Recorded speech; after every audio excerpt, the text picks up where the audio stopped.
Parole, je vais peut-être regarder si elles appellent. On ne parle pas de général, mais de contrôleur général, donc monsieur le contrôleur général tout d'abord. Merci Anne-Marie, bonjour à toutes et à tous. Effectivement, donc on va continuer un petit peu ce voyage en incertitude. Moi, je vais vous parler du facteur humain. Moi, mon métier, c'est de faire que des choses qui n'auraient jamais dû se produire. Donc, je vais aborder très rapidement, on va poser des repères. En fait, on va continuer à fixer quelques repères. Donc, des éléments sur la présentation personnelle pour expliquer, en fait, moi, je fais des voyages entre la théorie et la pratique en permanence. Je ne pose pas le volet intellectuel et le volet pratique, il faut les deux. Il faut penser, il faut agir.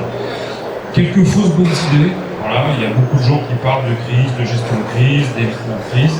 Il y a des bibliothèques entières sur le sujet.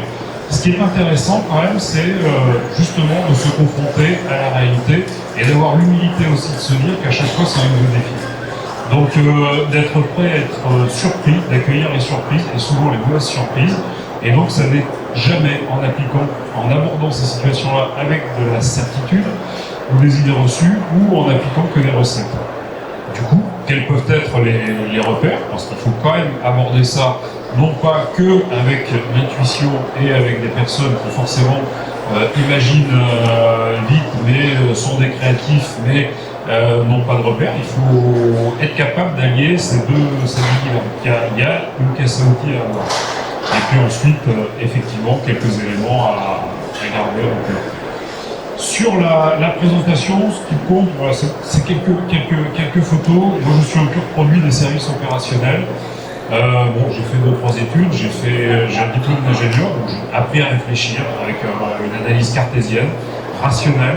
Je suis aussi coach certifié de l'ESSEC, donc je me suis aussi beaucoup intéressé à la façon dont l'individu pense, comment il se comporte, la sociologie des organisations, des groupes, et du coup, l'alliance des deux, réfléchir, agir, accueillir les émotions, les gérer, se connaître à titre individuel, se connaître aussi de façon collective. J'ai aussi été porte-parole de la Direction Générale de la Sécurité Civile, donc ça c'est une expérience assez intéressante, ça permet de découvrir en fait le fonctionnement des médias, mais la machine médiatique au niveau national, quand on porte la parole d'une institution qui engage le ministère de l'Intérieur, il y a forcément, là encore, un métier à découvrir, et la communication, ça a été évoqué précédemment, est un des piliers de la conduite et de la gestion de crise. Donc l'arrière des coulisses et l'avant de la scène. Pardon? Donc l'arrière des coulisses et l'avant de la scène. Exactement, et je cite souvent le général MacArthur, la guerre est gagnée quand le journal dit que la guerre est gagnée. On peut réussir techniquement une très belle opération si elle est médiatiquement salopée ou maltraitée, l'opinion publique en gardera une mauvaise image.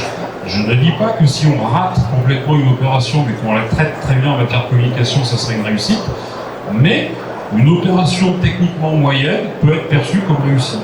Voilà, si on gère les choses. Donc voilà, alternance d'expérience au sein des forces, unité des forces spéciales, et en tant qu'officier de sapeur-pompier, donc je suis à la tête du service départemental métropolitain d'incendie de secours. Donc c'est un très gros service d'incendie de secours, 6800 personnes, une intervention toutes les 4 secondes et un établissement public qui a un périmètre financier de plus de 200 millions d'euros. Donc ça se gère aussi avec de la négociation, avec les financeurs, avec le facteur social, les organisations sociales. Voilà, c'est un travail en soi au quotidien, mais notre métier, notre raison d'être, c'est que toutes les 4 minutes, on a un nouveau défi à relever et on le relève uniquement ensemble. Voilà. Moi, j'interviens jamais tout seul, les équipes n'interviennent jamais tout seul. Chez nous, la dimension individuelle n'existe pas. Voilà, c'est au minimum un binôme, agrégé dans des équipes et après agrégé dans des dispositifs beaucoup plus loin. Donc sur les fausses bonnes idées, c'est partir de justement l'idée qu'il y a des recettes de cuisine à appliquer. Voilà, quelqu'un qui applique des recettes sans trop savoir pourquoi, aborde l'incertitude avec des certitudes, et là on est sûr que ça se passera mal. Il faut des repères, mais jamais de certitude. Le fait de considérer effectivement aussi que parce qu'on a passé beaucoup de temps à planifier, on a forcément tout prévu, ça c'était des concepts qui marchaient avant. Aujourd'hui justement, la permacrise, c'est qu'on a des facteurs de friction permanents. On a des choses, alors c'est pas que des grosses difficultés, mais on a des choses compliquées avec des degrés divers d'impact qui nous perturbent, qui nous polluent, qui nous télescopent. Donc voilà, il y a une notion d'inconfort. Ce sujet de crise, moi je voudrais renvoyer à une définition extrêmement simple, c'est l'aquaplaning décisionnel. Voilà, c'est la perte de sens, la perte. Voilà, une organisation, vous l'avez dit, elle est faite pour produire, pour faire quelque chose, et à un moment donné, pour tout un tas de raisons, eh bien on n'y arrive plus. C'est cet aquaplaning décisionnel, c'est-à-dire qu'il y a un découplage complet entre les décisions prises, les effets qu'on souhaite obtenir et les résultats obtenus. Voilà, donc c'est pas forcément une catastrophe. D'ailleurs, des situations d'urgence ne sont pas des crises. Il y a des atteintes à l'image, il y a des situations où il y a des crises sans mort, et il y a des situations où il y a des morts et il n'y a pas de crise. Donc la crise, c'est vraiment quelque chose qui concerne la prise de décision. La permacrise, c'est effectivement quelque chose qui renvoie à la notion de complexité, d'interaction, d'interréaction. Voilà. C'est l'intrication de tout un tas de dispositifs, ça renvoie à la complexité du monde dans lequel on vit.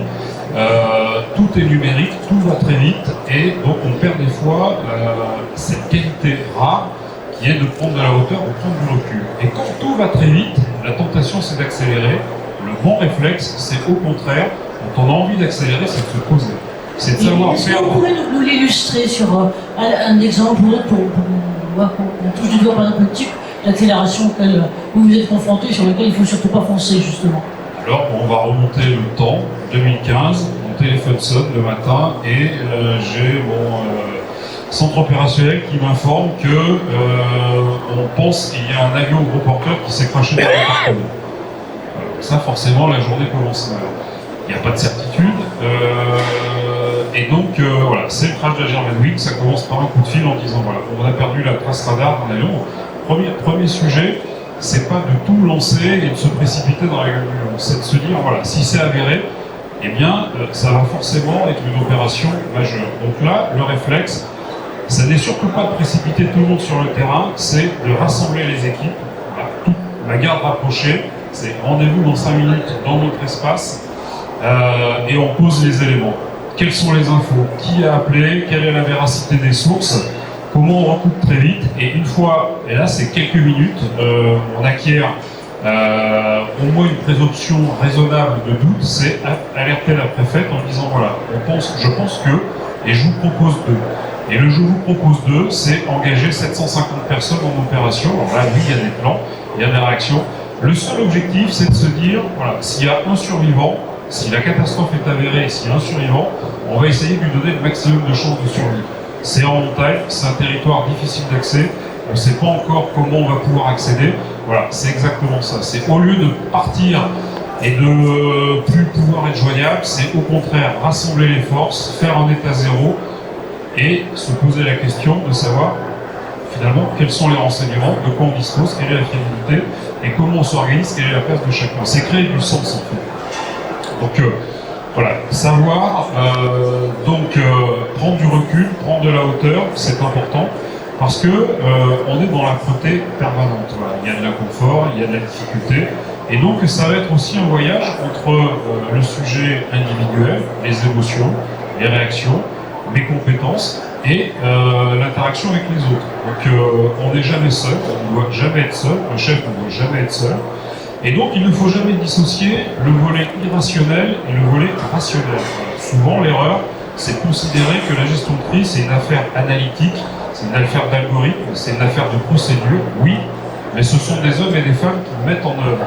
Ce sont des hommes et des femmes qui analysent. Et si ces hommes et ces femmes se trompent, parce qu'ils ou elles ne vont pas bien, parce qu'ils sont stressés, parce qu'ils ont peur, parce qu'ils sont préoccupés, on va passer à côté de l'analyse pertinente. Pour pouvoir discriminer le signal faible dans le brouillard, améliorer la vision dans le brouillard, il y a effectivement à travailler le facteur humain. Donc on n'est jamais totalement rationnel. On parle souvent de la rationalité limitée du décideur. Ça, il faut en être conscient. Il faut pouvoir suffisamment se connaître et donc bâtir autour de soi, quand on est décideur, une équipe qui, en confiance, va pouvoir dire bon, attendez, là, il y a des choses, c'est pas cohérent. Ça, il faut savoir l'accepter. Pardon, je vous attends 30 secondes, mais je reprends l'exemple de la Thermomix par exemple, avec d'un seul coup, vous décidez, enfin plusieurs, qu'il va falloir mettre 750 mètres ou caisses sur le terrain. Comment ça se prépare, comment je prends la décision dans ces cas-là par exemple? Alors là, c'est justement tout l'intérêt de la préparation, c'est l'intérêt des entraînements, c'est l'intérêt de la planification. On ne se pose pas de questions. Engager 750 personnes en quelques minutes, on sait faire. Nos organisations sont rompues à ça. Dernière situation de grande ampleur dans le Rhône, c'est il y a 3 semaines, un épisode Seine-Nol qu'on attend plutôt dans les départements situés plus au sud et qui finalement va démarrer en Ardèche et arrive dans le Rhône et dans la Loire. Voilà. Moi, en 2 heures, je suis passé d'une situation de vigilance jaune, orange à rouge. En gros, quand on a la vigilance rouge, heureusement qu'on s'est un petit peu organisé parce qu'on a déjà 350 sapeurs-pompiers sur le terrain. On a mis en sécurité plus de 500 personnes qui se sont retrouvées piégées sur l'autoroute dans une zone commerciale. Donc des gens qui ne sont pas en danger de mort, mais qui sont dans des situations où leur vie peut être menacée si on ne les sécurise pas. Donc c'est pas le spectre absolu du sauvetage, mais ce sont des situations où les vies sont exposées. Voilà, donc c'est un peu, pardon, un peu ce que disait Nathalie tout à l'heure, c'est-à-dire qu'à la fois on a tout de suite les réflexes parce qu'on a les procédures et qu'on a le bout d'esprit nécessaire pour prendre les décisions sur l'aléatoire. Oui, alors l'alerte météo nous avait fait placer notre chaîne de commandement et notre organisation de gestion de crise au niveau le plus élevé. Et quand on voit que l'événement n'est pas tout à fait celui auquel on s'attend mais qu'il est pire, on monte tout de suite les postures et on a effectivement une organisation d'anticipation. On prévoit des actions, mais on prévoit aussi d'autonomiser les centres d'action. Donc en fait, comment on gère un événement comme ça, c'est utiliser dans la caisse à outils un certain nombre de repères, se dire voilà, il se passe des choses graves sur tel secteur, on le rend autonome, on projette des moyens opérationnels, des moyens de commandement, et donc tant que ce secteur arrive à faire face, il ne nous sature pas la prise de décision et l'analyse avec tout un tas de détails, il nous informe simplement, voilà, là je reprends le contrôle, ou j'ai des difficultés sur telle ou telle chose. C'est en fait ce que vous évoquiez, c'est savoir faire le tri, c'est avoir en fait un peu ce tamis intellectuel qui permet de traiter toutes les informations, mais de leur donner en fait la bonne pondération. Est-ce que c'est significatif pour la décision ou pas? Voilà, donc... Emmanuel, je suis en train de me faire engueuler sur le temps, donc... vous nous laissez encore combien? 5 minutes? Voilà. Alors, les fausses bonnes idées, vous avez eu le temps de lire un petit peu les choses, donc c'est tout ce qui est préformaté et lorsqu'on plaque des idées reçues finalement sur des concepts. C'est important d'avoir des repères, on ne peut pas partir sur des concepts absolus. Mais les repères, donc effectivement, consistent à s'entraîner. Je vais un petit peu évoquer, je vais être très rapide là-dessus. S'entraîner à l'inconfort à titre individuel, c'est faire du sport, c'est avoir des moments de détente, c'est être capable d'accepter une charge mentale. Et ça, les décideurs ont l'impression qu'ils savent le gérer parce que on baigne en permanence dans un flux d'informations. C'est important d'être capable justement de mettre autour de soi, avec soi, un dispositif d'équipe qui est capable de tamiser et qui est capable aussi d'être le contradicteur. Moi je pense que la première qualité d'un décideur, c'est d'être capable d'être contredit et d'accepter la contradiction. Voilà, ça, et en même temps, il faut décider vite. Il faut décider vite, mais il ne faut pas confondre vitesse et précipitation. Donc, ça nécessite de savoir perdre. Pour gagner du temps, il faut savoir en perdre. Donc accueillir les surprises, je l'ai évoqué, je ne reviens pas dessus. L'approche itérative, je vais le compléter tout à l'heure. Les émotions, j'en ai parlé. La photo partagée, vous l'avez évoqué. Comment on crée du sens, c'est à partir du moment où on a compris ce qu'on devait faire et comment on va s'y prendre pour le faire.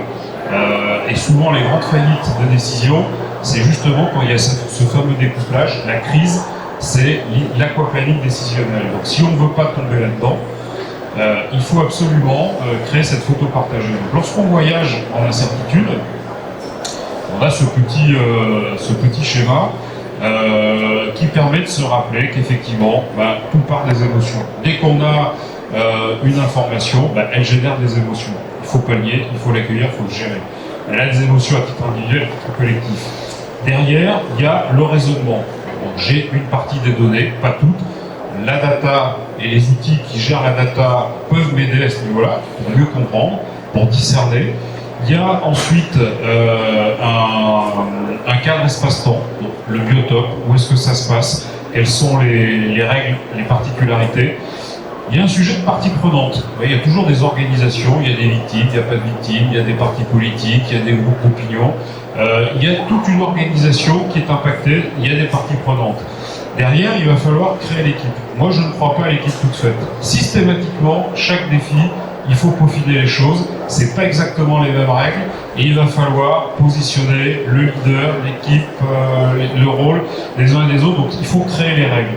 Ensuite, on a donc une phase de compréhension. On partage, on croise. C'est là où chacun doit sécuriser la compréhension. On a ensuite le plan d'action, la stratégie, mais ça, ce n'est que du jus de cerveau. Derrière, il faut le transcrire en action. Comment on le transcrit en action? C'est en repassant dans la culture de l'oralité et de l'écrit. Voilà.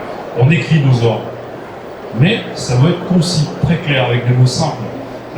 Derrière, il faut briefer, il faut expliquer.